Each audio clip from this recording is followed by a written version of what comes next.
English का question paper start करेंगे। यहाँ पर ये इस तरह से आएगा कि read the stanza given below and answer the question that follow. तो उसमें आंसर करना है ये क्वेश्चंस के। तो आपको क्या करना है, कभी भी एग्जाम में ये पढ़ते नहीं बैठना है बिल्कुल। यहाँ पर देखना है given the tone of poem and noting specially the last line. What is the eagle most likely doing in the poem. Last line को देखते हुए क्या कर रहा था ईगल।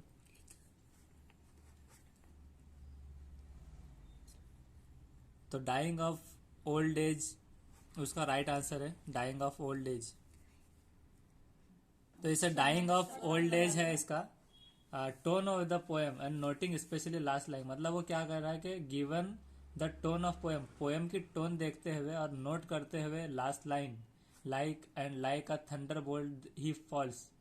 तो क्या eagle most likely doing in the poem, तो वो डाइंग ऑफ ओल्ड एज, उसकी ओल्ड एज खत्म हो गई उस हिसाब से। लाइक थंडरबोल्ट ही फॉल्स, उसके हिसाब से ऐसा देखना है वो।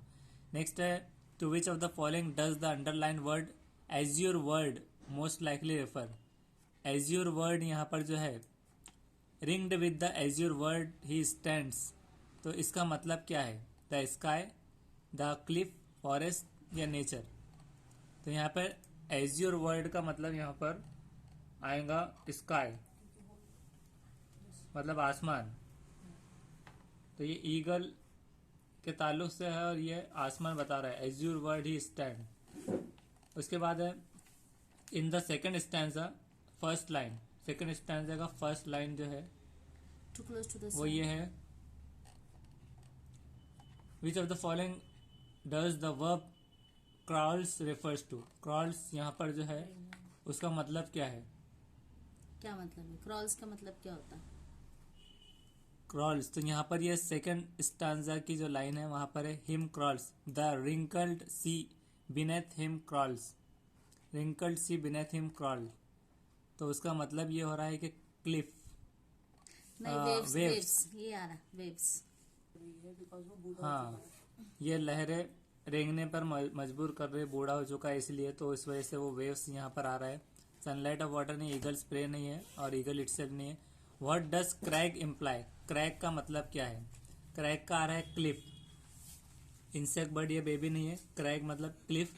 और close to the sun in lonely land, sun के नजदीक में ईगल क्या है, really high up there and all by himself, के रियली हाई अप देयर वो बहुत ऊंचाई पर है लोनली लैंड से, और eagle and by all himself, eagle holds on, eagle is thinking, eagle stands tall ये नहीं है। He watches from his mountain wall, the action क्या कह रहा है, वॉचेस वो देखता है माउंटेन वॉल से, तो इसका एक्शन क्या शो कर रहा है कि ईगल सर्चिंग फॉर फूड, वो फूड की तरफ देख रहा है। पैसिव एक्शन ऑफ वॉचिंग नहीं है, eagle have a fantastic vision नहीं है, और ईगल सर्वेस हिज टेरिटरी ये भी नहीं है, ईगल सर्चिंग फॉर फूड ये वाला रहेगा। उसके बाद है second, a teacher can cater to the learning style of all children. तो यहाँ पर है teacher can cater to the learning style of all the children by, teacher cater करता है लर्निंग स्टाइल सारे चिल्ड्रन को किस तरह, employing a variety of teaching methods and modes of assessment which caters to among the learner, diversity among the learner, teaching every lesson thoroughly and revising lesson नहीं है, testing children frequently नहीं है, और advising the children to join drawing, dance, music class ये भी नहीं है। उसके बाद थर्ड है कि लैंग्वेज एक्विजिशन, लैंग्वेज किस तरह हासिल किया जा सकता है, language acquisition knowing about a language नहीं है, learning the rule of language नहीं, formal way of learning language नहीं, an unconscious process that occurs when language is used in real conversation, इस तरह से होगा। उसके बाद है fourth, dramatic irony occurs when, dramatic irony कब होगा, जब the expected result of a situation is much different from the actual result, expected जो रिजल्ट होगा सिचुएशन का वो बहुत ज़्यादा डिफरेंट होगा एक्चुअल रिजल्ट से, तो ये तब ड्रामेटिक आयनी होता है। Speaker says one thing but there is different meaning to statement नहीं है. The reader know something which with the character in the story does not know, ये भी नहीं है. Something is said but nothing is done, ये भी नहीं है. फिफ्थ है problem of spelling errors of the students can be easily solve through dictation है, डिक्शनरी नहीं है. डिक्टेशन से स्पेलिंग की एरर हम सॉल्व कर सकते हैं. नेक्स्ट है a good test on reading comprehension will have questions that test inference, interpretation and evaluation besides comprehension. इसके अंदर 3 चीज़ें रहेंगी, inference, interpretation and evaluation beside comprehension. That focus primarily on the structure and word use in text नहीं है. That test is the textual knowledge thoroughly नहीं है. That encourage learners to write answer without error, ये भी नहीं है. उसमें 3 चीज़ें देखना है, good test on reading comprehension, inference, interpretation and evaluation. 7th है a rhetorical question is asked for the sake of effect with no answer needed. तो जब भी रियोटिकल क्वेश्चन आएगा तो ये करना है कि sake of with no answer needed, जब आंसर की ज़रूरत नहीं रहेगी. क्लेरिफाई कंसेप्ट नहीं करना है, गैदर पर्सनल इन्फॉर्मेशन नहीं, फीडबैक लेने भी नहीं. Sake of effect with no answer needed. 8th है curriculum is an educational programme which does not state the number of lessons to be taught in a term. कि curriculum निसाब एक educational programme है जिसमें यह नहीं बताया जाता कि नंबर ऑफ लेसन्स कितने टॉट करना है एक टर्म में. एजुकेशनल पर्पस ऑफ प्रोग्राम है ये. Content, material, teaching strategies, arid learning experiences आता है जिसमें नेसेसरी है अचीव करना उसका पर्पस. और means of evaluation whether the educational objective have been achieved or not, ये है. लेकिन लेसन्स और नंबर ऑफ लेसन नहीं है. 9th है reading a novel before going to bed is extensive reading. 4 तरह की रीडिंग होती है. इंटेंसिव रीडिंग यानी कि किसी भी चीज़ में उसका डिटेल रिपोर्ट होना. अगर आप कोई कॉन्ट्रैक्ट पढ़ रहे हैं तो वो इंटेंसिव रीडिंग के अंदर आएगा, उसको डिटेल में पढ़ना. और एक्सटेंसिव रीडिंग जब आता है जब कोई इंटरटेनमेंट वे में आप कोई चीज़ पढ़ते हैं, मतलब नॉवेल, स्टोरी वगैरह, तो ये एक्सटेंसिव तब करना है. स्कैनिंग मतलब ये होगा कि आप उसको रैपिडली एक नज़रसानी करने के लिए जब देखते हैं, यस, तो नज़रसानी के लिए रहेगा. और स्कीमिंग रहेगा कि इसको आप रैपिडली देखते हैं लेकिन उसके फैक्ट्स पर फोकस करते हैं आप, इसके अंदर फैक्ट्स आएंगे और इसके ऊपर एक नज़रसानी. तो इस हिसाब से रीडिंग नॉवेल जो है बिफोर गोइंग टू बेड एक एक्सटेंसिव रीडिंग है. नेक्स्ट है 10th एग्जाम्पल्स.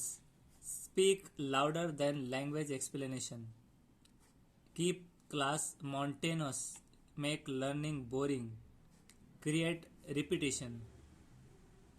तो इसमें से एग्जाम्पल सिर्फ एक दी हुई एक और निकालना है कि speak louder than language explanation से ज़्यादा लाउड कहा जाए.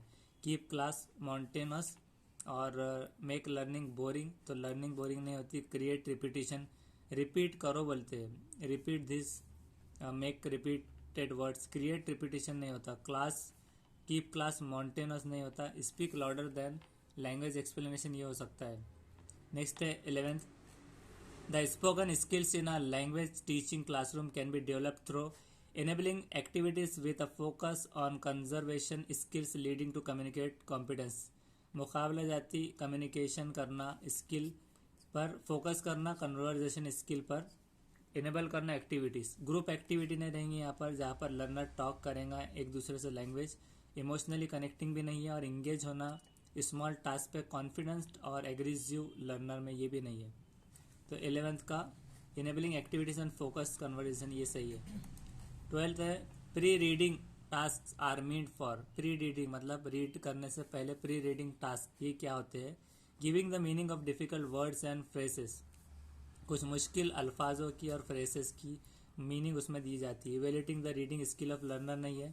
Explaining the grammatical items used in reading text नहीं है. Introducing the main idea and motivating the learner भी नहीं है. तो meaning of difficult word phrases करना है. 13 है A cooking competition invites all to participate. The boys protested as they felt that boys do not cook. The teacher should. के competition हुआ एक कुकिंग का, उसमें सबको इनवाइट किया गया. बॉयज़ ने प्रोटेस्ट किया कि उन्हें लगता है कि बॉयज़ पका नहीं पाएंगे. तो टीचर ने क्या करना है? Make an attempt to console the boys, impressing upon them that gender stereotype is not healthy. कि इसमें कोई मतलब मुतवाजना करते हुए ऐसा नहीं कि इसका ही काम है सिर्फ पकाना लड़कियों का, ये चीज़ें समझाते हुए मैं उनको ये चीज़ें राय देना, बताना और जेंडर स्टेरियोटाइप की मिसाल देना। Respect the sentiments of the boys, उनके जज्बातों की कदर करना, ये नहीं रहेगा। Complain to the head of the school, school के हेड को भी कंप्लेन नहीं करना है कि बच्चे ऐसा कर रहे हैं। इग्नोर सच प्रोटेस्ट, और उनको नज़रअंदाज कर देना, क्या करना है करो। What she thinks of their बाइसनेस, तो क्योंकि वो स्टूडेंट्स है इसलिए उन्हें समझाना ज़रूरी है, तो इसलिए थर्ड करना है। 14th है the best way to sensitise young learners to rhythm and intonation is by making the learner listen to nursery rhymes and recite them effectively. उसके बाद है by reading out poem in different metre and explanation नहीं है इसमें, nursery rhymes ही रहेगा इसमें, तो nursery rhyme से याद रखना है। फोनेटिक भी नहीं है, लर्निंग कॉपी ये भी नहीं करना है एग्जाम में। 15th है Riya is unable to pronounce the word smile and school clearly. As her teacher, what will you do? रिया को कहना नहीं आ रहा है कि स्माइल कैसे करेंगे, उसको सिमिली पढ़ रही हो या फिर स्टूल पढ़ रही है, तो उसको आप क्या करेंगे। Make Riya understand the meaning and sound pattern and get the class as a whole to listen to these words through an audio visual medium. क्या आप एक ऑडियो विजुअल का भी मीडियम का इस्तेमाल कर सकते हैं और बता सकते हैं कि इसका पैटर्न, साउंड पैटर्न कैसा है, कि इस स्कूल ऐसा अलग अलग करके, जैसे कि गूगल प्रोनाउंसिएशन पे आता है अलग अलग करके, तो उसके थ्रू बता सकते हैं। Make Riya repeat the words many time, उसको कर पढ़ते रहो कहना है, या फिर asking entire class to repeat the words, appreciating Riya when she repeats them correctly, कि पूरी क्लास को कहते रहना कि रिपीट कीजिए वर्ड कि तब तक जब तक रिया को ये आना जाए करेक्टली।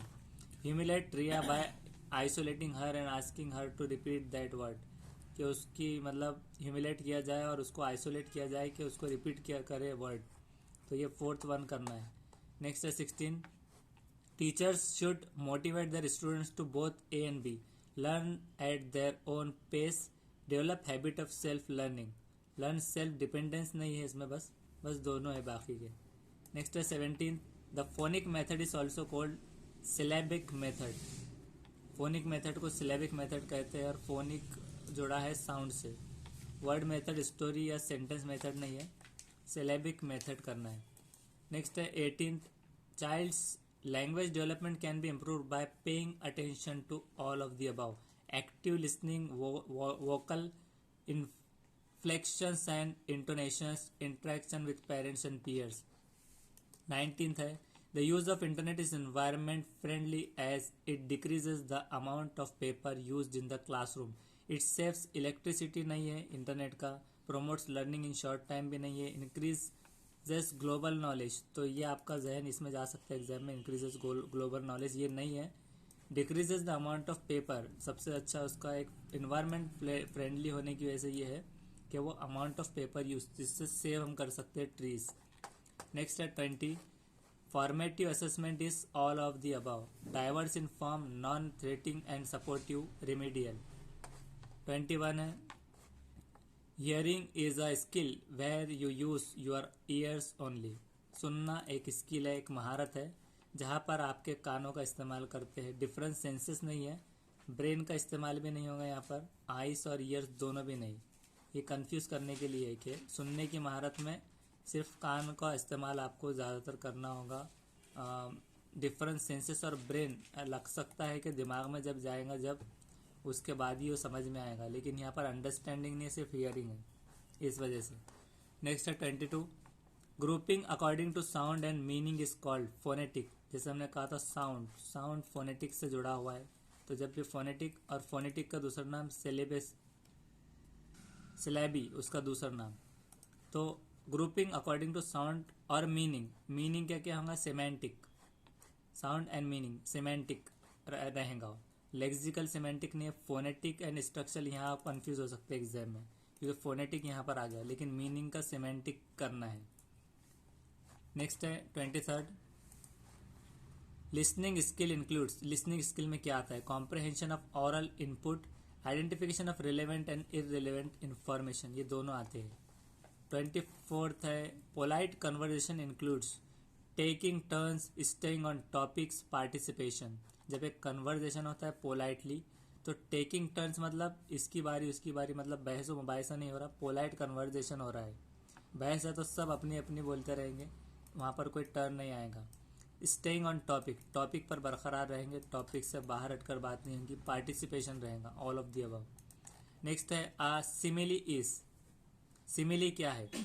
तो सिमिली एक होता है the comparison of two unlike things using like or as, जैसे कि चांद की तरह दमकता हुआ, as snow, as white as snow, बर्फ की तरह सफ़ेद, इसकी तरह ठंडा। तो जिसमें लाइक या एस लगेगा वो होगा सिमिली।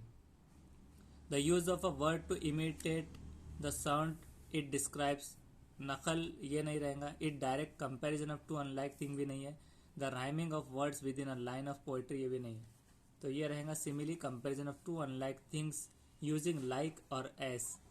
नेक्स्ट वीडियो में इसका नेक्स्ट सेशन देखेंगे।